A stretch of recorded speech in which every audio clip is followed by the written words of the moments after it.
All right, episode 2, Lizard Brain Radio. I'm continuing the theme of cheating by interviewing people I know.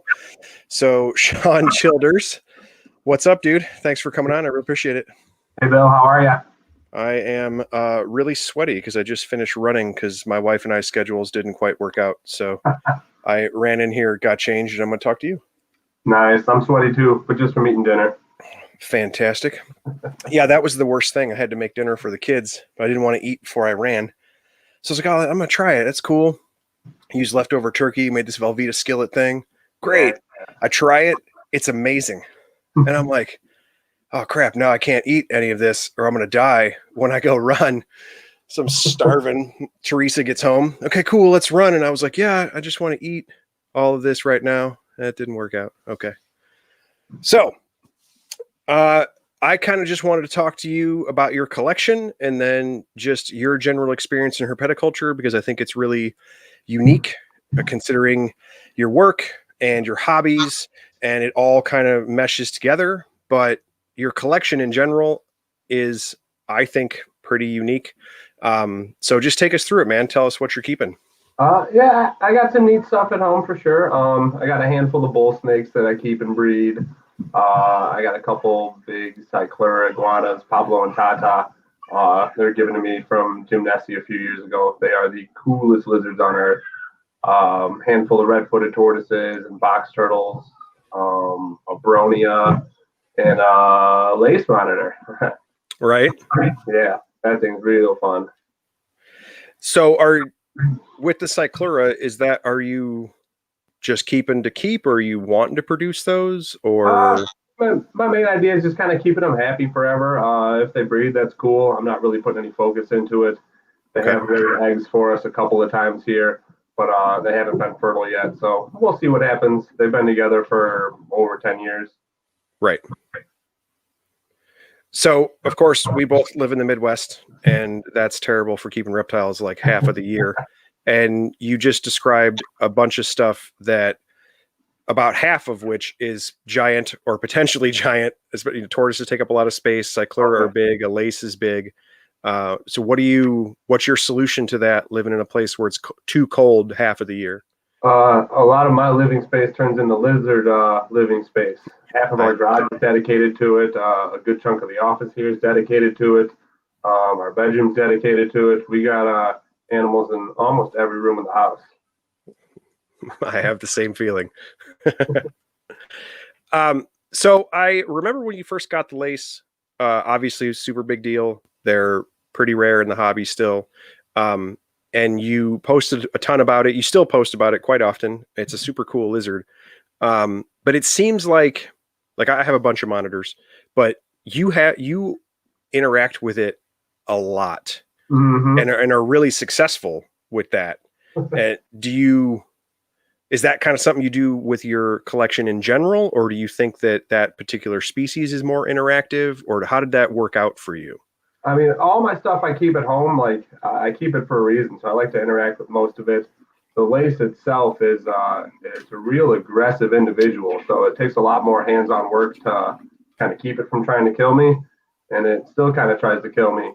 But I like to interact with just about everything I got as much as I can. Okay.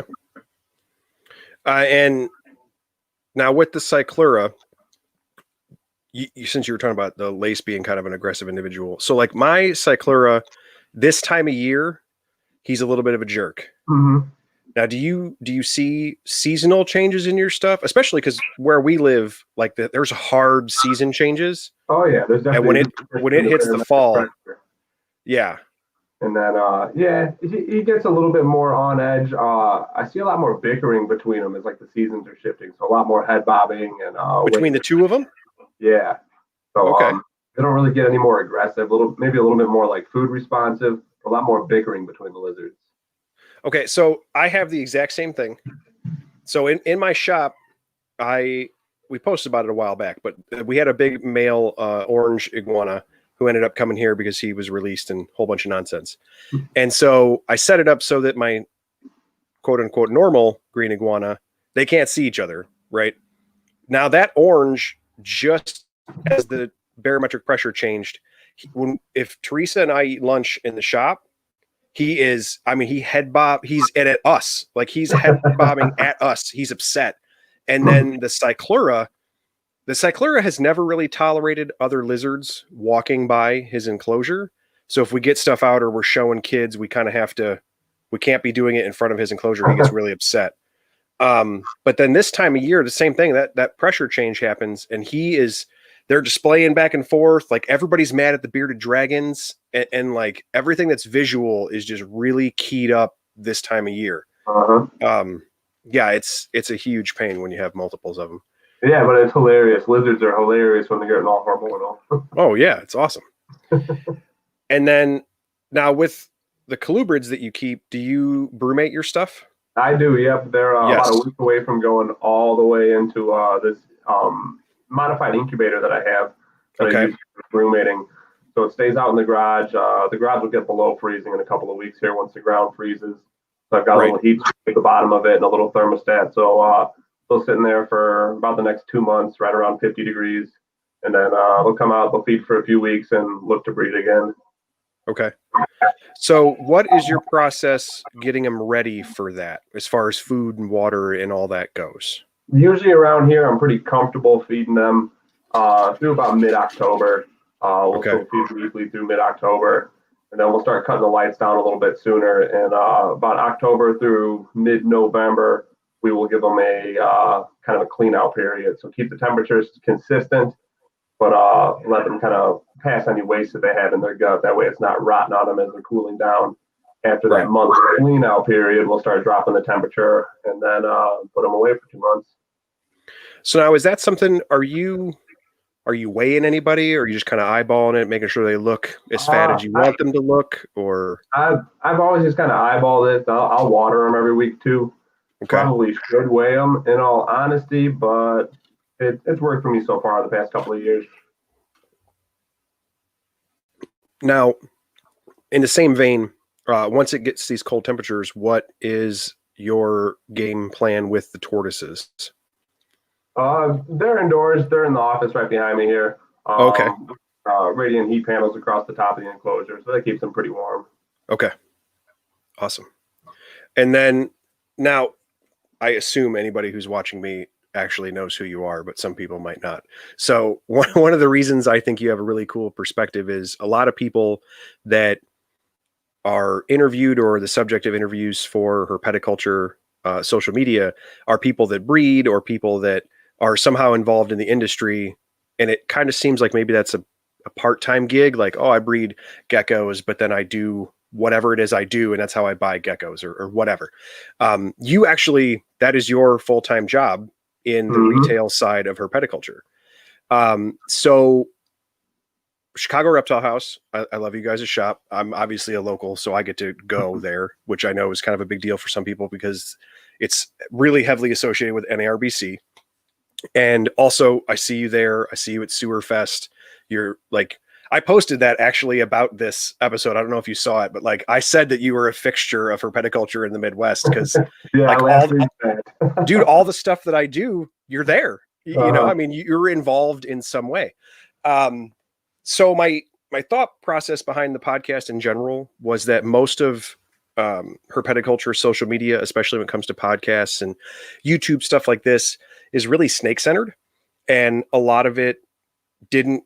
I mean, I keep a whole mishmash of stuff, so I'll listen to snake nerds. That's cool, but I didn't really hear any lizard nerds, or if I did, they were kind of interviewed offhanded, like, "Oh, hey, we're gonna have a weird thing today. It's a gecko dude." Like, no, there's a whole chunk of herpetoculture that's just lizard nerds.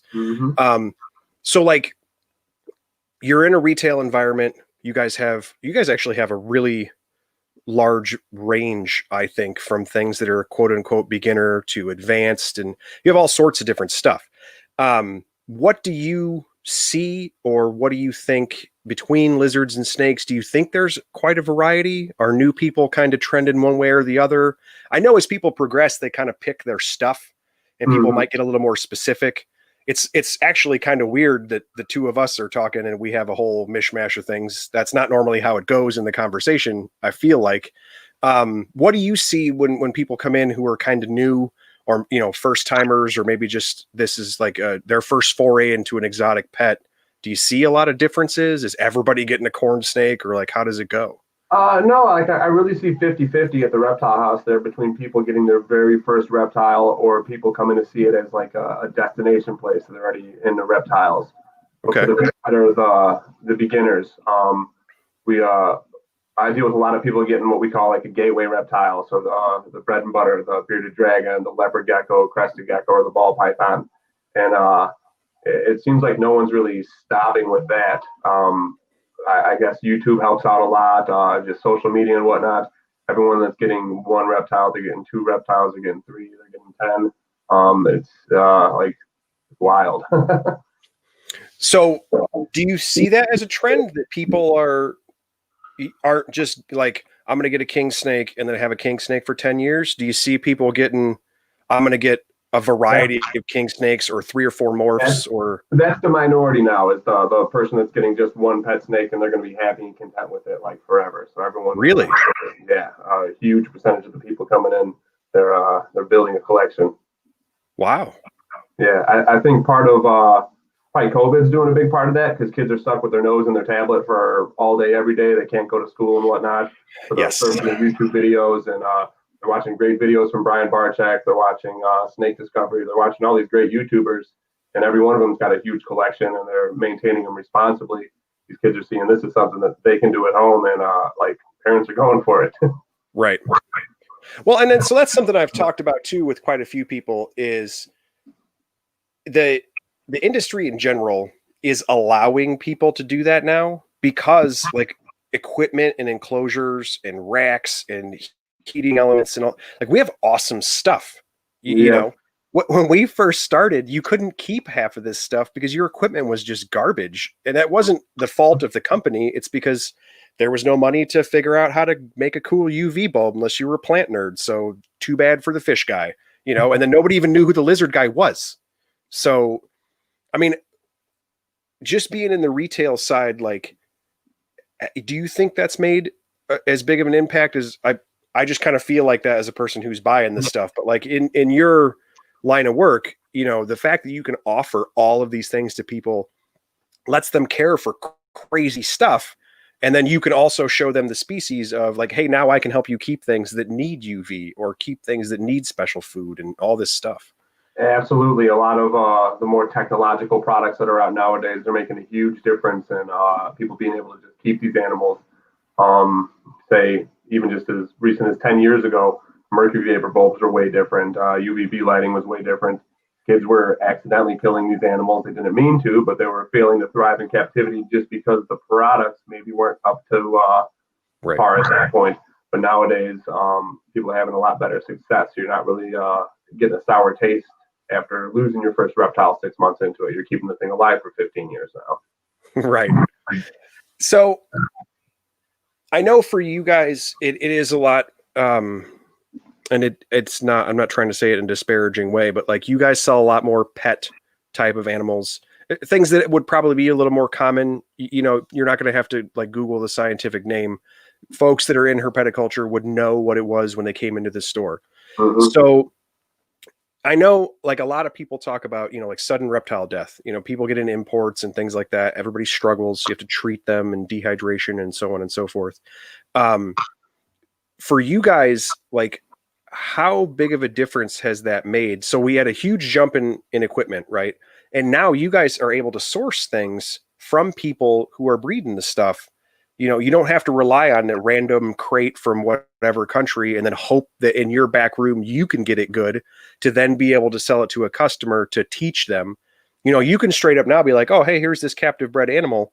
This is what's going on. Here's all this super cool equipment, which, by the way, is already set up in your store. So you can see what it's supposed to look like and then just rock out. I mean, I've got to think that's made things much easier for you.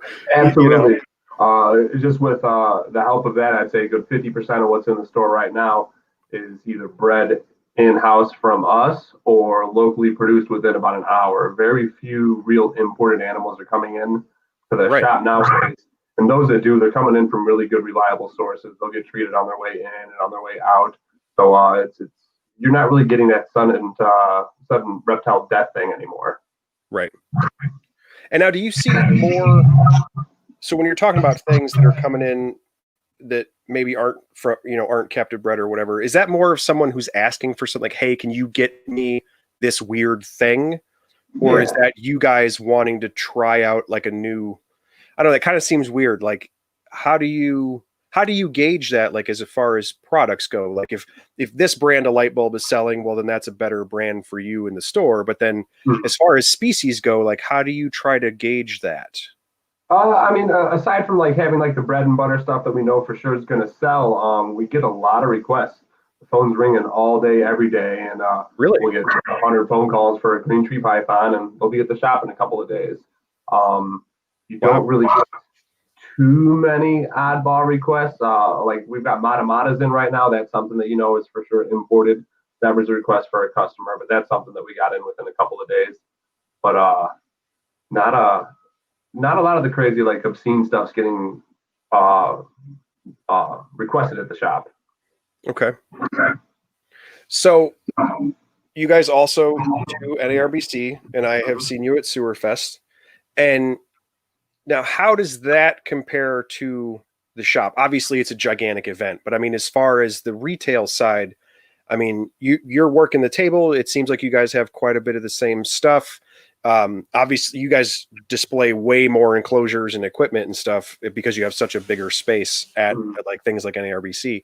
So, like, what's the comparison there? Do you see people still looking for the same type of things, or? Yeah, honestly, I like to tell people like when we get the people that are visiting the shop as like a destination thing, coming to see it from out of town because they've seen us at the reptile show and whatnot. When they are coming in for like the destination thing, I like to laugh at them and tell them, hey, it's like a reptile show 7 days a week here. So it's really not too much different from what you get from us at the show compared to what you get from us at the shop. As unfortunate as like the past year's been with the whole COVID thing, we've had huge reptile shows get canceled because of it. And these are shows that were in a weekend, we'd probably sell 50 to 100 ball pythons just in that weekend at the show. But in the meantime, the COVID thing, we've still managed to produce and still sell that same amount of snakes through the shop without having the show. Really? Yeah, that's a small percentage of people that did come in from out of town on the show weekend that the show did get canceled. But other than that, just through regular everyday traffic, we managed to produce and sell that same amount of snakes. Wow. Yeah, it's wild. Yeah, I didn't expect that. That's crazy.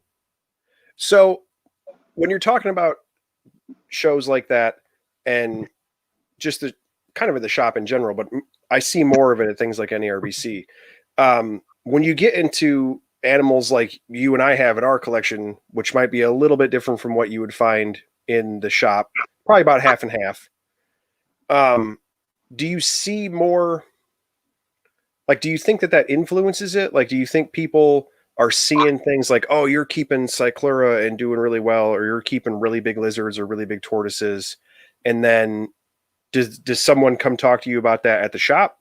Or does that? A handful of that where people have seen me like through social media or whatnot, seen some of the more wild things that we keep and see that you can kind of do it in captivity the right way, and they'll end up requesting something like that.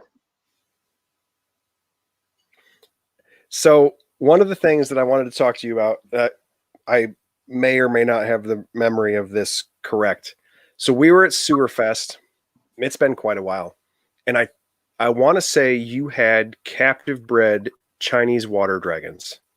That was not me personally, but there was this really cool hippie guy that was sharing the table with us. Okay. Dan was his name. I know Shane would still know who he is, but I wish I was producing water dragons. Those things were super cool. He was feeding them little reptiman turtle pellets at the show. Yes. And I remember it being on your table. And I remember you saying, and I don't remember the context of the conversation, but I just remember, like, it seemed like you were kind of frustrated because, like, people were just cruising by and had no idea, like, yo, there's captive bred Chinese water dragons sitting on this table. Like, that's kind of a big deal because I think it's awesome. And I hate the term throwaway pet, but people treat a lot of those things like that because they're not expensive. You know what I mean? There's very low cost associated. and then you get somebody that produces them, and it's like, I don't know. I wish people thought that was cooler, like, because that is cool. Like, that person was successful, and then I worry that that person is like, I don't know, kind of like beat down by that. Like, oh, people just walk by my table, so then why would you do it again? Right. You know what I mean? But if you don't, we're gonna keep having them as throwaway $5 things because you're not giving this dude his props for what he did. You know? Mhm. I was like legit bummed out that day for Dan too. I think he was selling those things for like $25, so like the price of an imported one that's got like Yeah. a 50% chance of making it on you, and no one even like batted an eye at it. But they were probably like desensitized to seeing them because they're at every Petco and PetSmart and Petland, and they were just kind of whatever. Right. Do you see a lot of difference? I mean, other than the obvious like size and stuff, a lot of difference between the two shows like that, like Sewerfest, which is more local and chilling out, and then NARBC is a monster. Like, are the customers and the interactions, is that fairly similar? It's still a reptile show, or? They are a little different. They both have like their own personality, believe it or not. Somehow the Wisconsin crowd like seems to be a little bit heavier influenced on the gecko thing, and then the NARBC show, of course, a lot more ball pythons. But I'm pretty sure everyone that's at the Sewerfest show is still at the NARBC show. They're just kind of diluted in the ball pythons. Right. But definitely a different vibe at each show, but they're both great shows. Yeah, I love Sewerfest. NARBC it's still kind of the same vibe for me. Like, I see a bunch of people I know, but during the show, it's really hard to interact with them. Like, Mm. like I've hung out with you and you were showing me pictures on your phone or whatever, and then we kind of moved on, and I was talking to Teresa, and I was like, oh, like, I kind of felt bad because I knew you were there to do something, and then you stopped and were like, oh, hey, check this pictures out, which was cool, but like, I didn't want to interrupt you working. You know what I Nah, I mean? don't mind. I like No, talking on the clock. but like, after NARBC, or everybody goes out to eat or we go to the auction or whatever, like, that's kind of like, it feels like the hangout, Uh-huh. whereas Sewerfest, it's actually a really busy show, I think, and so you're still kind of fighting the crowds a little bit, but it just seems a little bit easier to like just hang out and talk to people, and then Yeah, a little everybody, more of a social thing. yeah, I don't know, like, it just seemed like a little bit of a different vibe, and it feels this, like, if you hang out at the bar or you go out to eat or whatever, or you're sitting at the auction, it's the same thing. It's like all your buddies and people it was just, I don't know, I especially that time, like, I sat and we are like scrolling through your phone, and that was super awesome, and then we walked away, and I was like, oh man, like, I hope I didn't totally mess up the fact that he was trying to work, like, because that it was cool, and I wanted to see the pictures, and I was like, oh yeah, man, let's check this out. And then I'm looking around like, hey, all these people standing around behind me don't know you, so like, they probably should be looking in your phone. Like, this is weird, I don't know. It was just a very strange interaction. But like, I don't know. It just seemed like Sewerfest. It was just like, even though it's more compact, like, it wasn't a strange interaction where you're like, oh yeah, we'll just hang out here and talk for a couple minutes, no big deal. And then as you kind of migrate through, people filter in, do the sales, and do all the stuff they're doing. I don't know. It's just a different vibe. Yeah, a little more like slow rolling at Sewerfest. Yeah. So now, doing NARBC and doing the events and stuff, part of that I think is cool is you are quite a bit like me in that your whole family comes and hangs out. If you see you at NARBC, you have wife and kids, and everybody's there. And your kid, I've seen your kids at the auction, especially when they were auctioning off kids stuff. Like, your son was taking things, and Brian's like egging him on, like, yeah, totally, you should steal that and try to get your dad to bid on it and buy it for you. And I think that's awesome. My kids always go to reptile shows with me. I think it's a blast. How is that for you guys? Like, obviously it's your job. You're there. You spend a significant amount of time. Do the kids kind of just come by that naturally? Did they ask like, hey, I want to do this? Or is it they were little, so we kept them, and then they just kind of fell into the life? Yeah, they were kind of bred for it. it's definitely become a family thing. We've got a picture of the whole family at every single NARBC show since Ollie's been born in front of the banner there, and it's something we look That's forward awesome. to the show. And since he's of age to actually talk to people and try to like gimmick with people, he's been trying to sell things at the table and helping folks. And something he definitely he looks forward to doing all the time. So it's a big family thing for us too. That's cool. And now, do the kids have anything they specifically want? Do they want their own stuff, or are they cool with your stuff? So Ollie cracks me up. He's got access to like he could get whatever cool moderate sized reptile out there like overnight, no problem. But he wants to keep a toad from the backyard. So that's his pet. He keeps a little backyard toad. He'll get something cool once he like does a little bit of research on it and gets ready for it. But for now, he's totally happy with his pet toad. Which leads me into the next facet of Midwest herpetoculture that you are a mainstay in and of your whole family is involved in. You are an avid field herper. And I always see pictures. It's you and the kids. If you're not fishing, you're field herping, and there's like your whole family. Everybody's got hooks and stump pullers and everything. I mean, how is that something that do you just do that around here? Do you guys travel for that? Is it a local thing for you, or? I do it wherever I'm at. Now, I unfortunately don't travel really well, so I hardly ever leave Illinois. I'm afraid of airplanes and stuff. So about as far as I'll usually go is around Snake Road, which is cool because I can go herping down there too. But right, we have one of the awesome spots. Yeah. So pretty much anywhere I end up, I'm going to be outside looking for stuff. So with the kids being included, how has that? Because I know like Snake Road can get a little weird. You know, they have don't touch things, and there's all sorts of rules and stuff. Like how has that? I mean, they're getting a little bit older now, so it's probably a little bit easier of an interaction. Yeah, and the rules down there, they're honestly for the best of everything. You shouldn't be down there poking at stuff and picking up cottonmouths.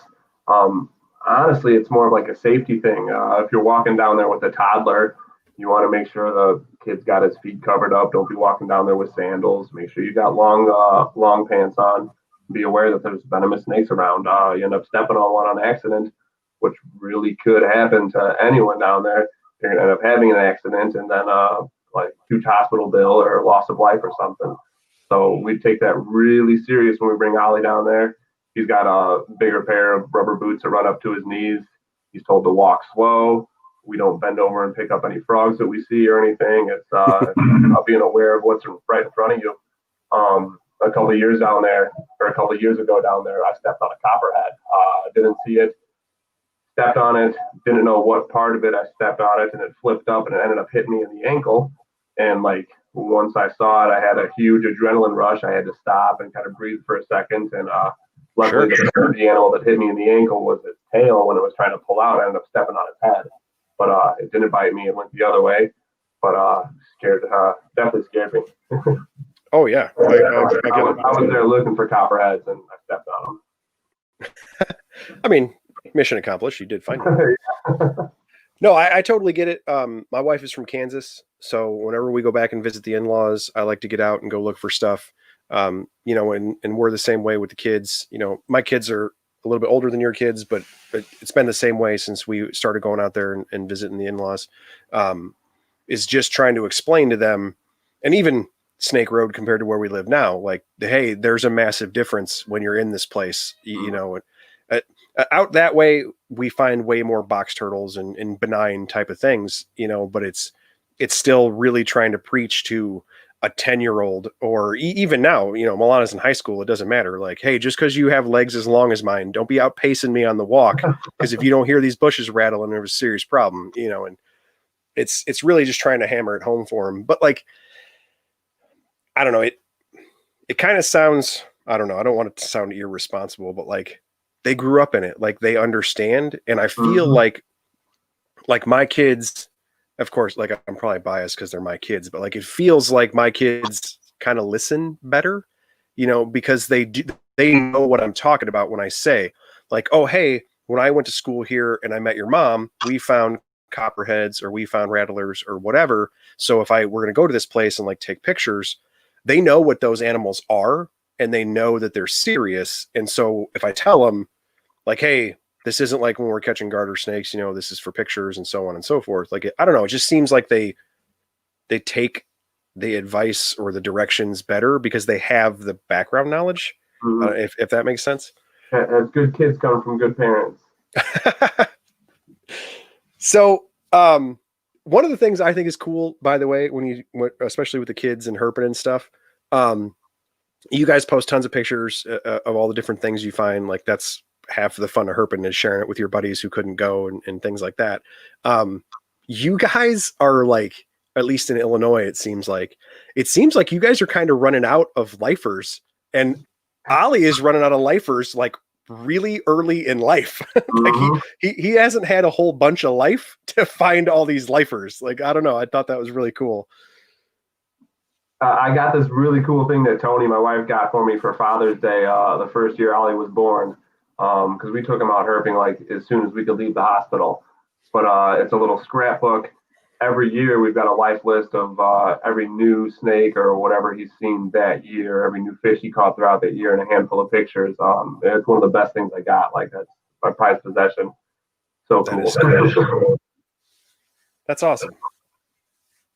So, with kids and family and that kind of stuff, have you kind of transitioned into any of like the show? I mean, obviously COVID's changing things a lot, but like, are you kind of like us where you're the show and tell family? Like, oh, I can't wait until this kid gets into my grade because I know when it's show and tell time, like that kid's going to bring the cool thing. You develop that reputation pretty quickly. Oh yeah. Well, Ollie had it already this year for show and tell, and they had to show off their favorite pet. So he's got a couple of cool dogs to choose from. He's got some chickens in the backyard he could pick. He's got all our wild reptiles. And he takes a picture of his catfish and brings it to class. He goes, "This is my favorite pet." That's fantastic.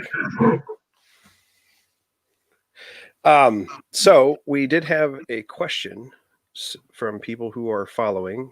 Let's see. Oh, Amanda Dupas, Shane, is excited is excited that you're on and that we know each other because she and I went to school.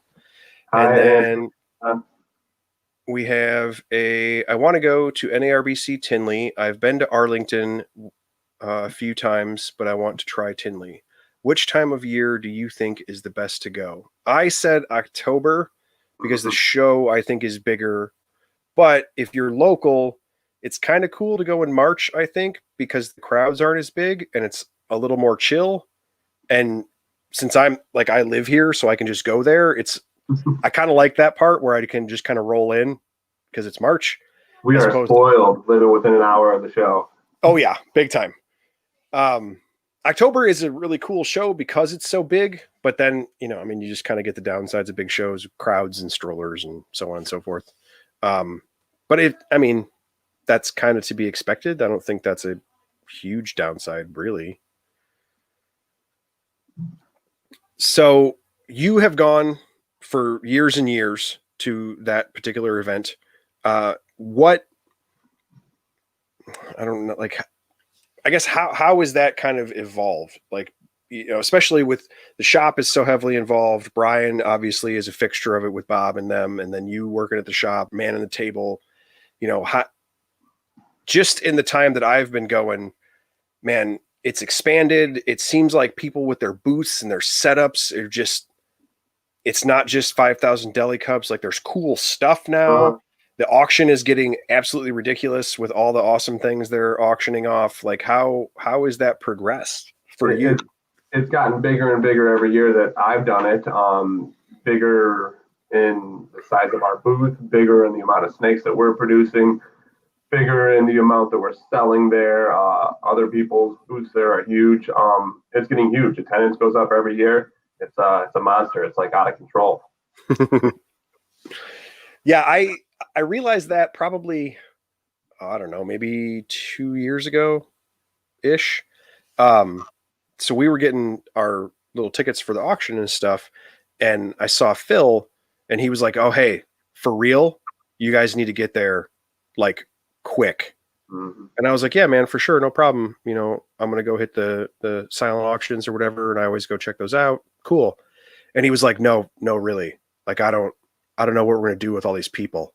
And he was like super serious. Like, and then I got there and I was like, oh, well, we're all just gonna stand by the wall. Like, oh man, because it always seemed like that was way smaller than the show. Of course, the auction part. It typically was people that were, staying the night or locals or whatever. Yeah, it used to be like the underground thing where it was mostly just the vendors. The first couple of years that I went to the show, even before I worked for them, it was just out in the lobby, right where the check-in table was, and like where you pay admission.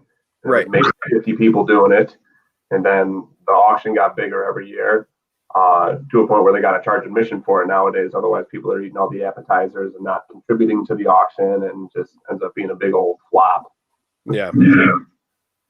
So, I mean, how have you seen that progress? Because it also, like, obviously we raise money for USARK. It's a very big deal. But it seems like there's also always another cause, which I think is really cool. How have you seen that come about? Do you think that that's going to be a continuing trend? Because I think it's awesome.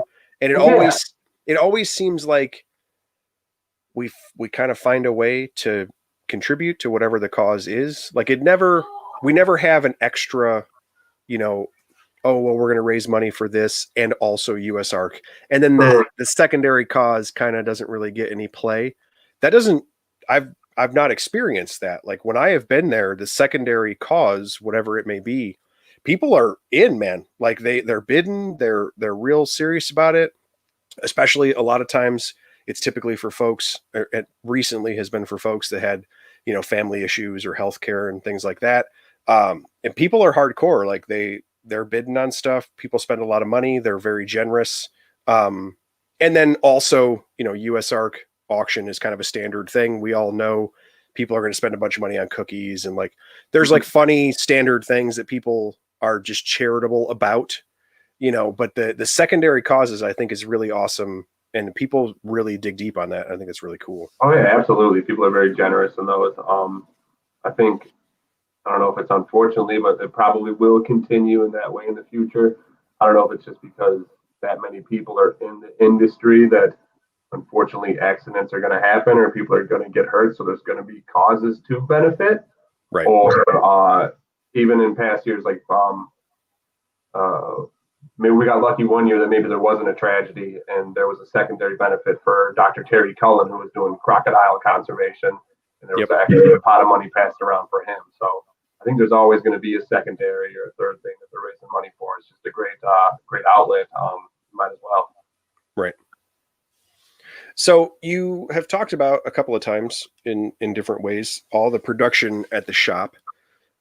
So how are you involved with that? What's your role there?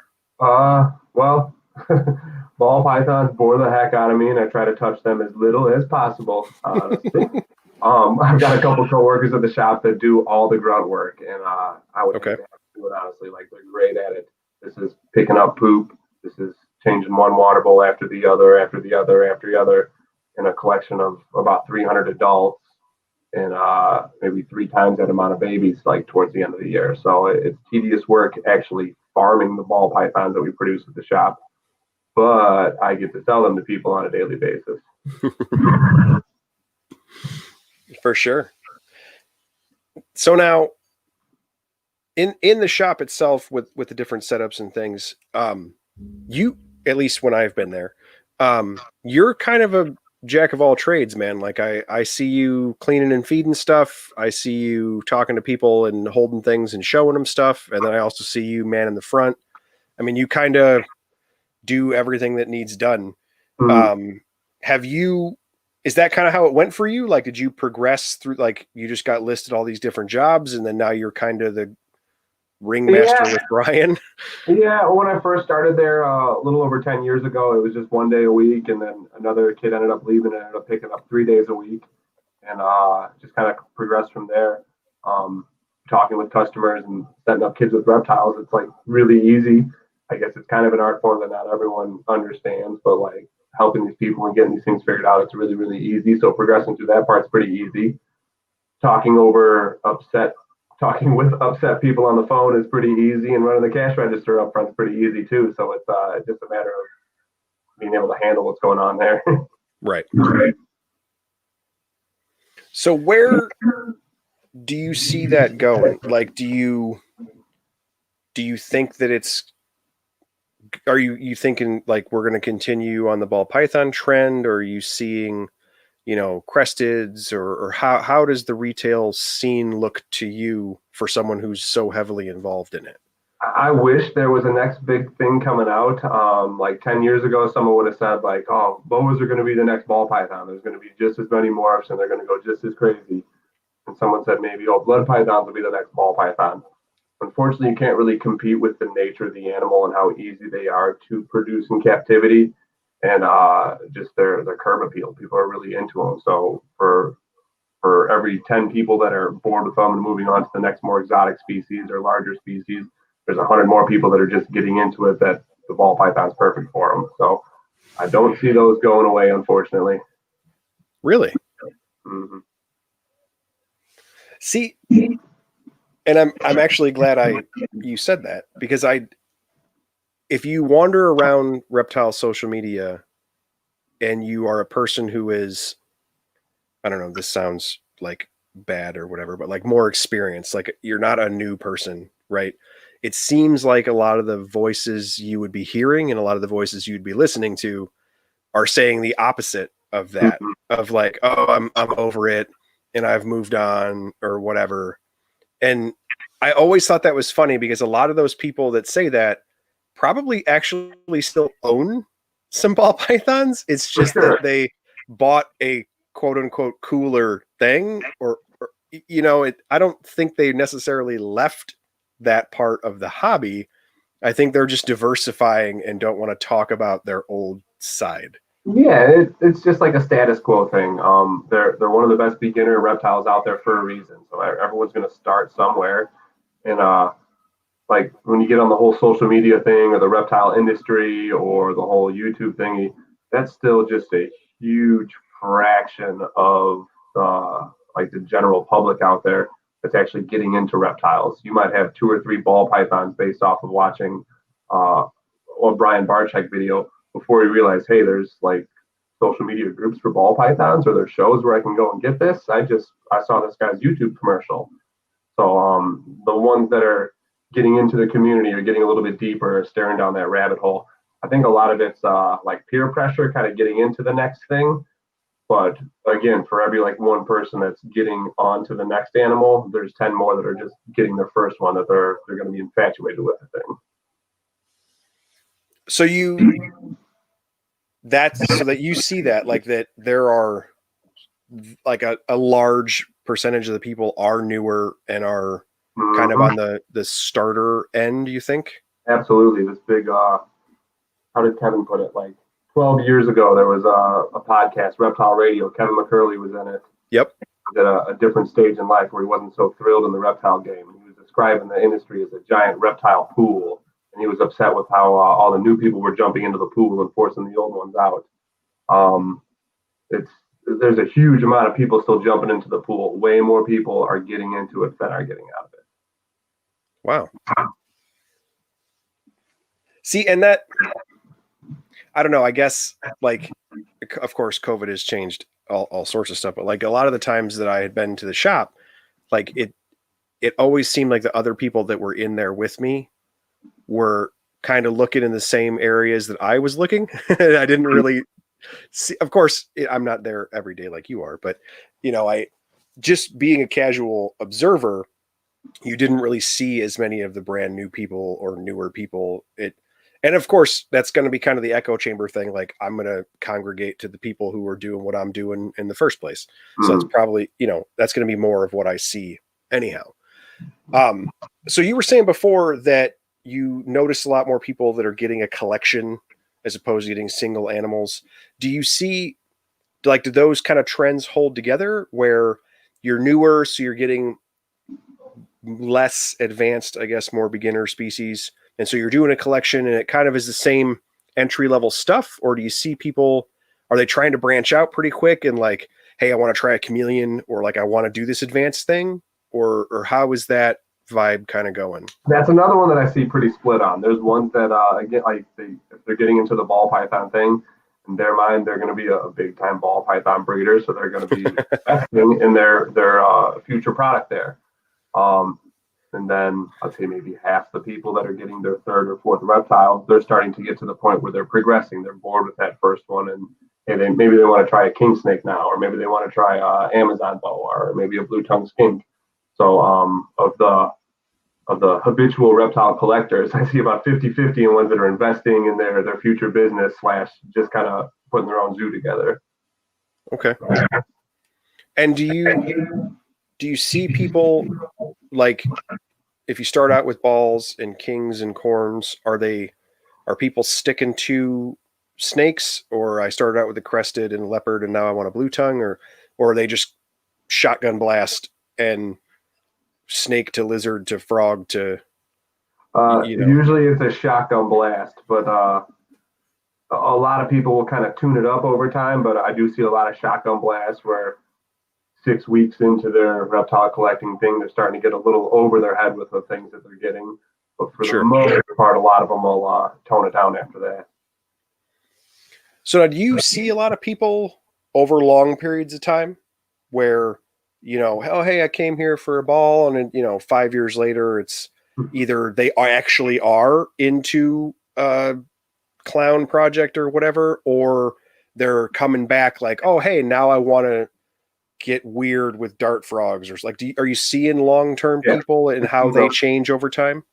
Seen a lot of long-term people. There's a good handful of people that I sold them their first snake 7 or 8 years ago, and now they're vending at the local shows and they're producing their own animals on a big level. Wow. I see a lot of little kids coming in that turn into teenagers, turn into parents and stuff. It's wild after being there for 10 years because there's so many people that come in just as regulars. There's a good handful of people where when I see their face, I know what their order is right away, so we pull it up for them right away. We see a lot of long-term people, even people that are a teenager where he gets a girlfriend, then he's got to get rid of his bearded dragon. A year later, him and her are coming in, they're going to get their bearded dragon to practice for their family. Like, it's cool seeing the long-term stuff. I am super glad that you said that. So, because you hear from the industry retail side that, man, there's so many new people, and that's a really positive thing, and that's awesome. And then it seems like you kind of never hear the follow-on, and so I'm really glad that you see the follow-on and that you're having that long-term experience, because I mean that we don't, with exception to amphibians and some smaller lizards and stuff, most of the stuff we keep is not a short lifespan thing. Especially when you start to get into the obscure things, maybe the little bit more advanced things like you and I have. Almost every one of those is a long-term commitment, so it's really good to hear that you're seeing that trend, considering the animals themselves and just the nature of their lifespans. I think that's awesome. It's a cool hobby for people to get into. If you've been to a handful of NARBC shows and you're there on Friday during setup, even in, say, just the past 3 or 4 years, the amount of people that pay for the VIP ticket that aren't going there as vendors, that number probably triples or quadruples every year. These are people that are getting like dedicated to it, and then they're buying their VIP pass so they can do their investment points that year. And it's a lot of people really getting into it and sticking to it. Wow. I don't know. I am glad. I wanted to talk to you anyway because I think your collection's cool, and I know you thought it was funny, but you, honest to God, are like a fixture in Midwest stuff. You're literally everywhere. But secondary to that, I'm glad that I interviewed you, because I'm really happy to hear that. Just because I think, man, it seems like maybe the long-term people, or people that have already been in it for 10, 15, 20 years, like, there's some jaded attitudes out there, where like, oh, people aren't sticking with it, or, the ball python fad and this, that, and the other. Like it can kind of turn people a little sour. I'm really glad to hear that what you're seeing in the retail side and the industry side and the show side is not that. I think that's awesome. So we are 10 minutes outside of an hour and have covered a ton of different stuff. Is there anything I didn't ask you about you can think of, collection wise, industry wise? You always wanted to tell everybody that you love ball pythons and can't wait for the next season. Hey, our next season starts like in a month. We're going to be putting them together again to be breeding and stuff. Right. I'm personally not going to because I don't want to have to touch them. But the people cleaning them in the back will be pairing them up and getting them fired up again. We didn't really touch on the NARBC St. Louis shows. I don't know if anyone went to that or not. That was a fun experience when they canceled the October show. There was an NARBC show in St. Louis, and that'll be for sure in February. So if restrictions are still crazy in Illinois in the next few months, might be worth taking the road trip down to St. Louis. It was a pretty cool experience last time. Was there any weirdness between Missouri and Illinois and animals, and was there any issues there, or was that all cool? It was pretty cool. I didn't see anyone like really getting tickets for like selling native stuff, and they've got a little bit more flexibility on native stuff down there. So some guy had Capricorn black racers on the table. I thought that was unique. What? Can't really do that in the Illinois show. Man, I would have got that. Yeah, there was a lot of cool stuff down there. I look forward to the next one happening because there's again a little bit more not necessarily wiggle room in reptile laws. You see a few different things in shows at different states. Right, that's awesome. So I do actually, since I had asked you about things to bring up, I sat here and thought of one. Specifically with the lace monitor. Okay, do you see, or I guess I see, and I wanted to know if you do as a person who actually owns the species, like the popularity of really big monitor lizards. It like, I haven't seen anything like that. Like, 'cause I remember back in the day, Pro Exotics with black throats, right? That was the big lizard. That was the company. That was, everybody knew that. And then that kind of went away. I missed that. And then there was tegus a little bit, and then Florida, and now that's not cool, and they're kind of a weird thing. And then now, man, I go on social media and I see laces, crocs, big waters, and white throats and black throats are the oddball thing that people can't find and are really expensive. And then nobody keeps mid-size indos because that's weird, which I hate because I love all those.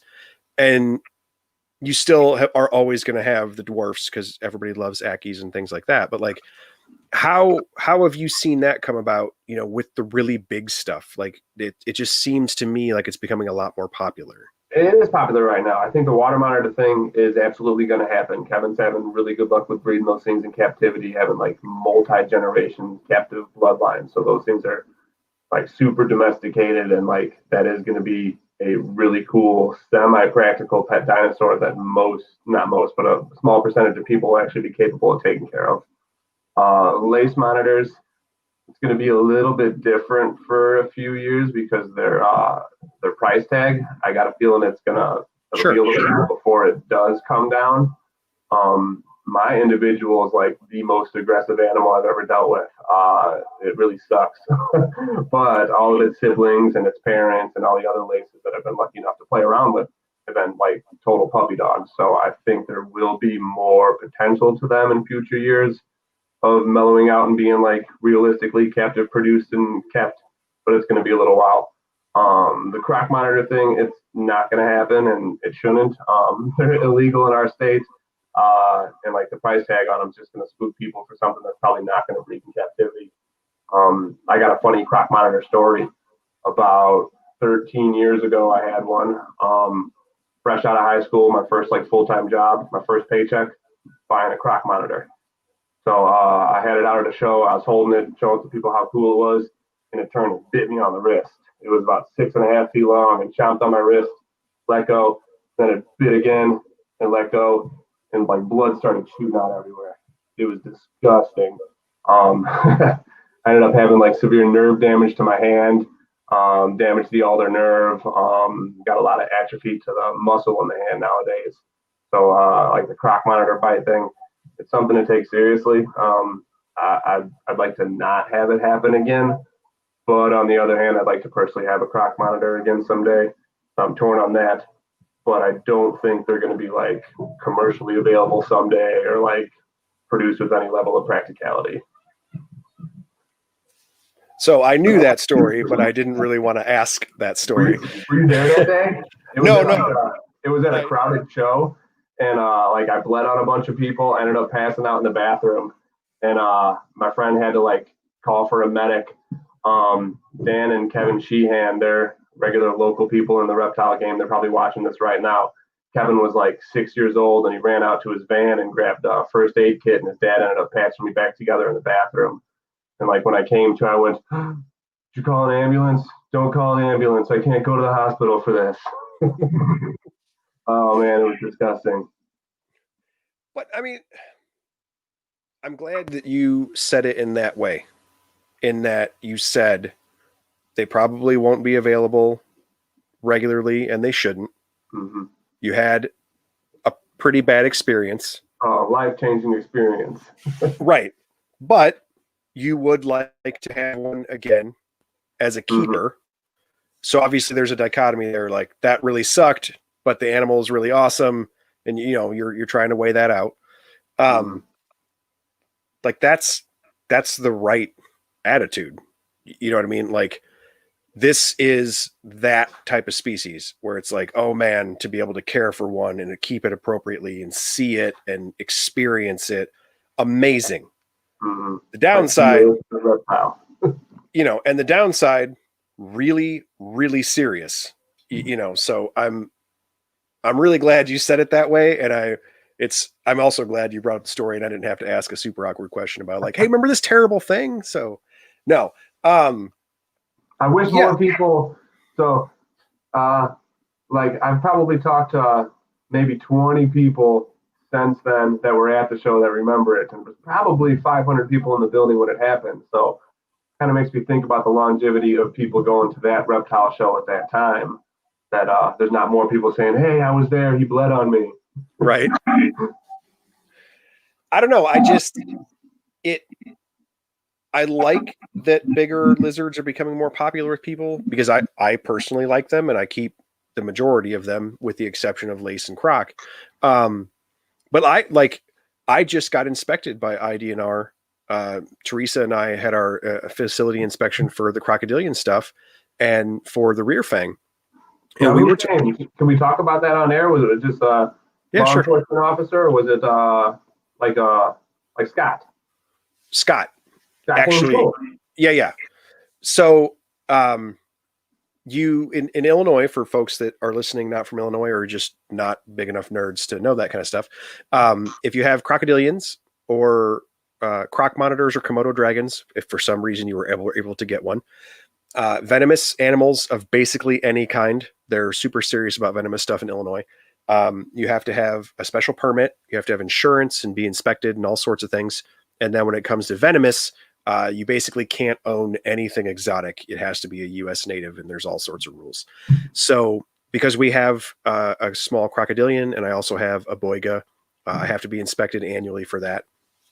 And so the folks at IDNR came to inspect our facility and check everything out, make sure we're above board and so on and so forth. And we have a bunch of really big monitors and tegus and just all sorts of stuff. And so the folks from IDNR, that's not something that they would like ticket me for or regulate me on, but I just asked him like, hey, what do you think? Is this okay? And I basically wanted to make sure he was cool with our enclosures because he's there. So, hey, dude, check it out. And he was like, oh, yeah, that's fine. And I like what you're doing. It was a cool conversation. And just talking to him, like when it comes to things like croc monitors, people, and I don't want to speak for him, but people that are in like a regulatory position are really, really hesitant about stuff like that and really, really nervous for folks to own it. Because so the the IDNR professional in Illinois who deals with herpetology and deals with reptiles and permits and stuff.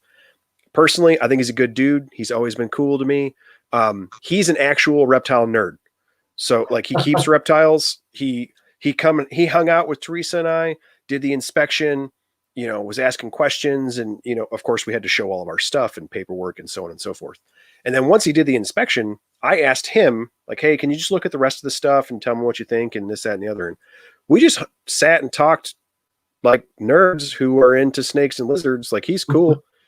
And I brought that up that because we're affiliated with the rescue and stuff, there was a potential for a croc monitor, that there was an issue in Indiana and it may have come here and they didn't know what was going on. And it was all hypothetical and it ended up not coming to Illinois. So it wasn't an issue. And I said, hey, how would we do that? Or what do you want us to do? And what next? I obviously it's a restricted species in our state. And he honestly told us, he was like, here's what the law says and here are the requirements. I don't know if I would inspect someone and feel comfortable having them pass, even with the way the law is written, unless I knew them and knew their experience because of the seriousness of the animal. Which I understand, why he would be so nervous. And then he kind of went further and he was like, no, you don't understand. So this is the guy that wrote the law. Okay. But when he wrote the law, like there's some things in the law that don't really make sense to a lot of people and, like subspecies, and there's some weird wording and people kind of get wrapped around the axle about it and aren't huge fans of him sometimes. And I'm a fairly blunt dude. So I just asked him and I was like, yo, why'd you write it that way? You made a lot of people upset. And he was straight up. He's like, yeah, I know. I understand. When I wrote the law, I wrote it so that lawmakers could read it, understand what I was saying, and that this would be enacted into law and that they would vote yes on these things and pass them. Because he wrote a law for us to be read and acted on by lawmakers who have no idea what we're talking about. And so from that perspective, I get it. You know what I mean? Because I asked him, I was like, dude, why'd you write Komodo dragon? Who's going to get one and then call you for a permit? Like that didn't make any sense to me. And he was like, because, when I wrote it, from Springfield. When he wrote it, he was like, okay, well, here's the genus Varanus. And a couple of these get real big and could be considered dangerous. So this is how we're going to write it for needing a special permit. And everybody was like, yep, we understand that. He's like, well, then I can't not include the Komodo because I just told these people who are not lizard nerds that it's in the genus and that it falls in the might be dangerous category. And then I'm going to make a license for dangerous stuff. And they're like, well, why? Well, put it in there. And it's silly to try and explain to them that no one's ever going to get one, because that's all the farther their understanding went, And so it was awesome. I was super nervous to be inspected. I probably went way overboard with how I built my stuff and locked things and super dude, I have a Boiga Cyanea and it's triple locked in I keep it like it's a Cobra and it totally is not. But I was just super nervous about that. And he was cool. It was no problem. Yeah, super cool. But yeah, he was very, very hesitant when he was talking about big lizards and big varanids, even a little bit more than the crocodilian thing. It was kind of an awkward conversation. Like, I don't know. I feel like it's probably obvious to people that large crocodilians are dealt with using tools and, the equipment is different and ponds and just the infrastructure is going to be different for big crocodilians as opposed to what we think of as really big lizards. A really big lizard is a really small alligator. You know what I mean? Like you're not going to open the door and try to pick up the 8-foot gator. Like that's just not even physically feasible for you to make the mistake like that. You're going to use your tools and do what you're doing. Theoretically, you and I are big enough and broad enough that we could open the door and let the croc monitor walk on us, with the positive or negative interaction that it's going to be. So I don't know. I kind of get where people like that. I don't want to specifically say him, but people in his position would be more freaked out by that. Like, I understand it. I don't know. I'm the kind of person that like, I really hate people telling me I can't do stuff when I don't, it doesn't make sense currently for me to have a croc monitor because my shows are, I go out to people and it like, I'm not going to let you hold it. I'm just not, the interaction is going into like, if you came into my facility and I had a decked out enclosure and it was, 16 feet tall and I could build trees and do the stuff and you could see a tree crocodile in Indonesia, but in Illinois, great. But that's not like having the zoo is kind of secondary for us right now. So it didn't make sense for us. And so as much as I kind of buck at people telling me, oh, you really can't have that. And it's like, dude, I'm one of the few people that probably could. Like, why are you telling me no? Like that's a little upsetting, but I mean, I get it. I understand liability and professional side of it. So I don't know. It's a very small slight that I don't really think needs to be a huge fight at the moment. But I'm also glad that stuff like USARK is there to keep it from being a fight later on when it's an Aki or, something like that. Mm-hmm. So I don't know. I was worried it was going to be a really negative experience. It ended up being a really positive experience. But yeah, I think that probably was because we do it the right way. And if you weren't doing it the right way, I don't think it would have gone well. I mean, there was a checklist. It's very serious. He's a real professional dude. And then it was great. So after that, he was cool. Like if the real professional dude had to check off all your boxes, then he probably wouldn't have been as cool as the vibe I got. I don't know.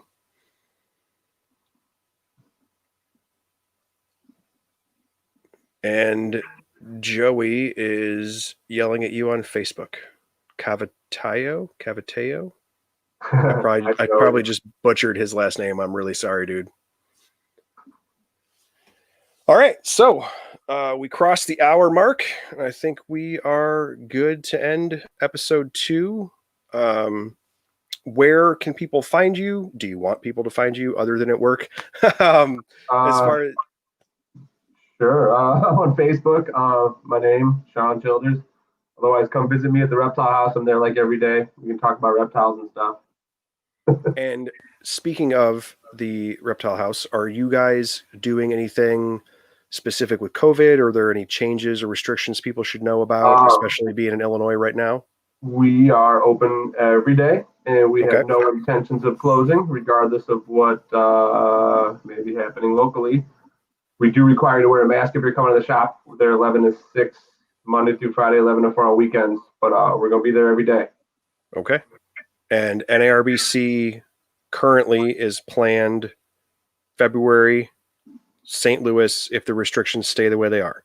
Correct. Right? Yep. Okay. So we will see you in Orland Park sometime after lunch, or we will see you in February in St. Louis. All right, man. I really appreciate you hanging out, dude. Yeah, thanks for having me, Bill. Yep.